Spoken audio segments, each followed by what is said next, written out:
Olá, tudo bem com você? Bom, eu estou de novo aqui no Cevisa, no quarto aqui, e tentando fazer uma nova mensagem para você. Como já tinha dito, alguns programas tiveram um probleminha na gravação e já está em cima da hora, né? A gente vê isso mais ou menos próximo da data de colocar o programa no ar. Infelizmente, estamos aqui de novo, mas a palavra de Deus vai ser aberta e nós temos a maior alegria de poder compartilhar com você mais um programa Reavivados por Sua Palavra. Esse programa que vai ao ar pela TV Novo Tempo, todos os dias às 7 da manhã, com exceção do sábado, que vai às 5h30. E eu tenho maior honra e prazer de poder apresentar esse programa. Estou aprendendo muito, digo melhor, com a palavra de Deus. A gente estuda aí um capítulo da Bíblia por dia, faz a meditação. Agora é bem cedinho aqui, estou gravando bem cedinho aqui no Cevisa, deve ser umas 4 da manhã, porque hoje nós temos mais um dia de gravação, pelo menos um meio-dia de gravação, aqui naquele lago bonito que vocês costumam ver aí no programa, né? E vamos trabalhar um pouquinho no livro do Apocalipse, tá? Um livro muito bonito, ele tem muitos códigos, muitos símbolos. Então daqui a pouquinho você já vai estar desfrutando deste livro, né? Muito bem, nós estamos começando hoje a primeira carta de João. João é o mesmo apóstolo, agora ele está um pouquinho mais velho, né? E está escrevendo com uma preocupação bastante grande com a igreja, né? A igreja, não uma igreja específica, mas em várias igrejas naquela época, estavam sendo atacadas por inimigos. É interessante isso, né? A palavra de Deus vem, ela é pregada pelos apóstolos, né? Os primeiros, aqueles que estiveram próximos de Jesus, eles pregam a respeito do amor de Deus, da salvação de Cristo, que morreu, que nasceu, Filho de Deus, toda aquela questão. As pessoas aceitam e de repente começam a vir algumas ideias novas, né? Tanto de judeus, como nós já vimos aí algumas cartas, né? Eles querendo judaizar os cristãos, como cristãos novos, cristãos que vinham do mundo não judaico, né? Os gentios, como eles chamavam.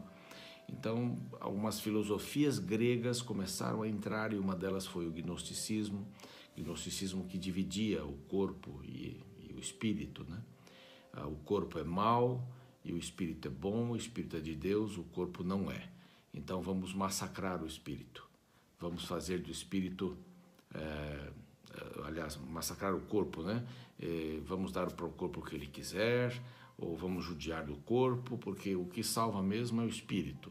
E eles trouxeram essa visão de que o corpo é mau e o espírito é bom para o cristianismo. Então aí tem uma série de coisas que eles diminuíam a imagem de Cristo, né? Dizendo que Jesus tinha nascido, tudo bem, quando ele foi batizado, Cristo veio. Todos acrescentaram isso à filosofia grega. Cristo veio, Cristo ficou com Jesus até perto da cruz. Antes de morrer, Jesus foi embora. Aliás, Cristo foi embora e Jesus ficou, né? Que é o humano. Então, a parte boa foi embora e a parte humana ficou. Então, faziam uma confusão danada e diminuíam dessa maneira a visão que deveríamos ter de Jesus Cristo. Então, João está bastante preocupado e nesses capítulos que vamos ver aqui da primeira carta dele, depois as outras duas cartas têm um capítulo cada uma, essa é a maior carta de João. Aí depois João escreve, ou temos na Bíblia o Apocalipse, que eu já mencionei, vamos estudá-lo. Então vamos lá, tem algumas coisas interessantes aqui. O verso primeiro, vamos ler? O que era desde o princípio, o que temos ouvido, o que temos visto, com os nossos próprios olhos, o que contemplamos e as nossas mãos apalparam com respeito ao verbo da vida. Você se lembra um pouquinho do Evangelho de João? Mas no princípio era o verbo estava com Deus e o verbo era Deus. Então aqui ele dá mais ou menos uma introdução parecida, né? Não muito idêntica, mas a linha de raciocínio é a mesma, né? No princípio, né? O verbo estava, mas nós andamos com o verbo, nós vimos o verbo, nós conversamos com o verbo, nós aprendemos do verbo, né? E a vida se manifestou, diz no verso 2. E nós a temos visto. Quer dizer, João, como apóstolo, andou com Cristo, viu a vida. e dela damos testemunho, e vô-la anunciamos a vida eterna, a qual está com o Pai e nos foi manifestada. Manifestada por quem? Por Cristo. Então ele faz uma conexão aqui de que Cristo é Deus.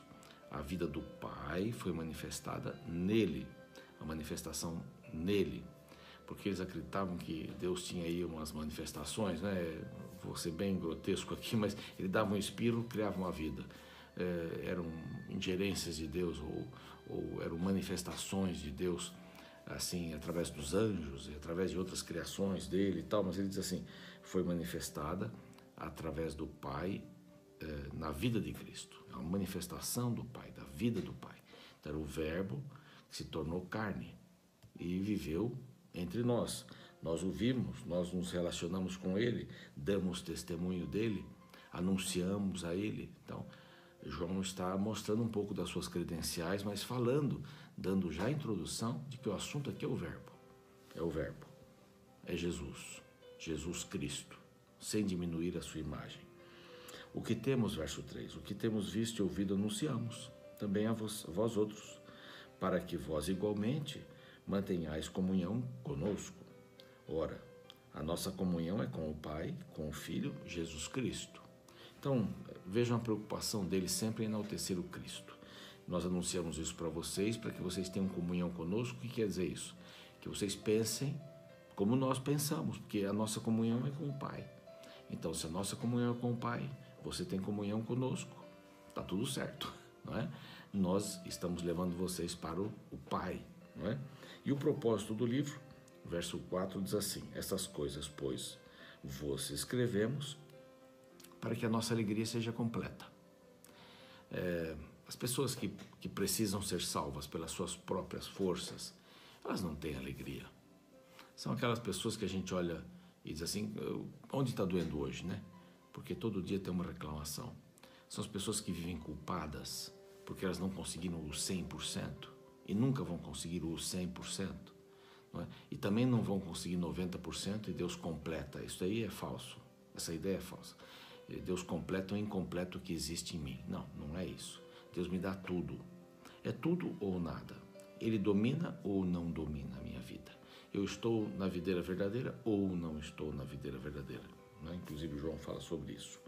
Bom, então agora a parte do testemunho também, verso 5, ora, a mensagem que da parte dele temos ouvido e vos anunciamos é esta. Qual é a mensagem?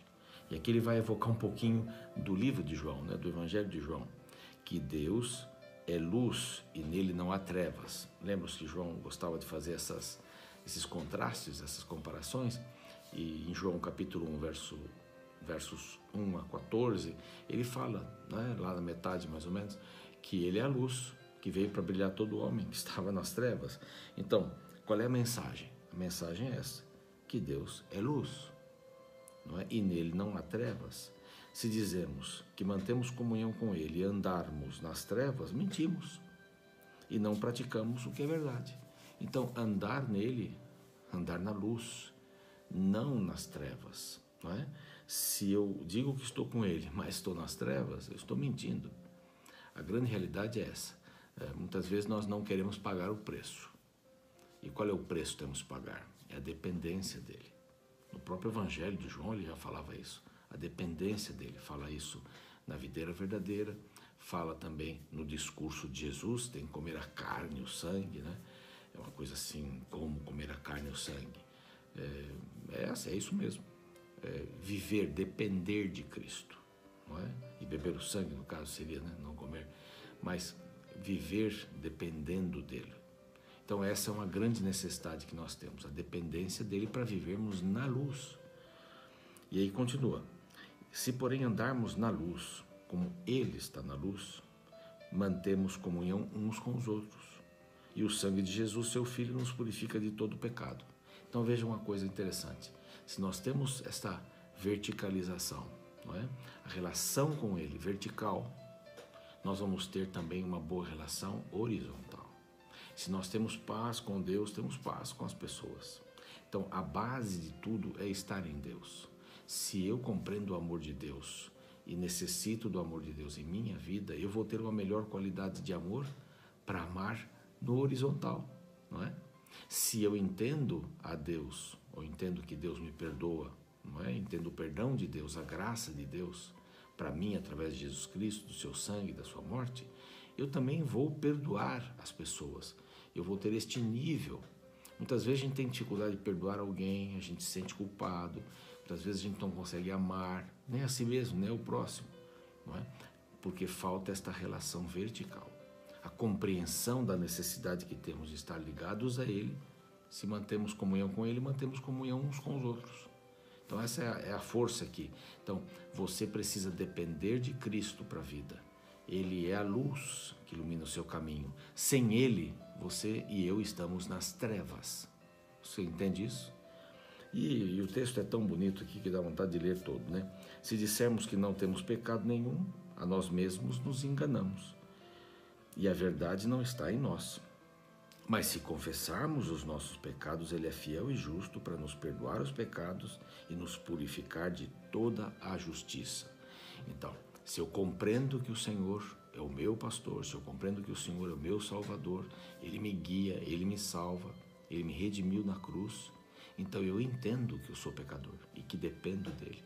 Então, se eu disser que não tenho pecado, eu sou mentiroso, né? Mas eu tenho que confessar os pecados ao Senhor.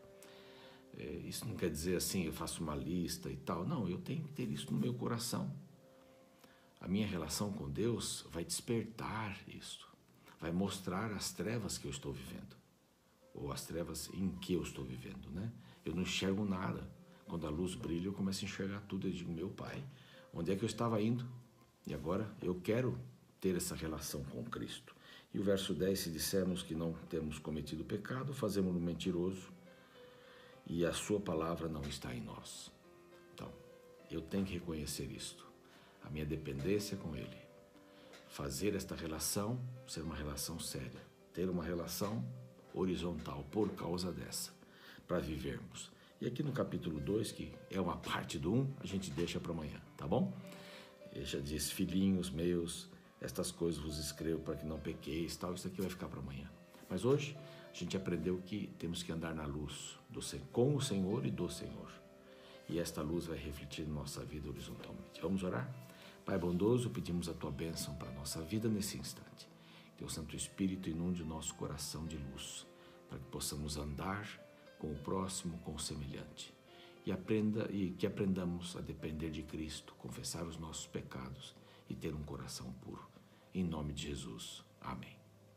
Até o nosso próximo encontro. Um grande abraço. Tchau, tchau.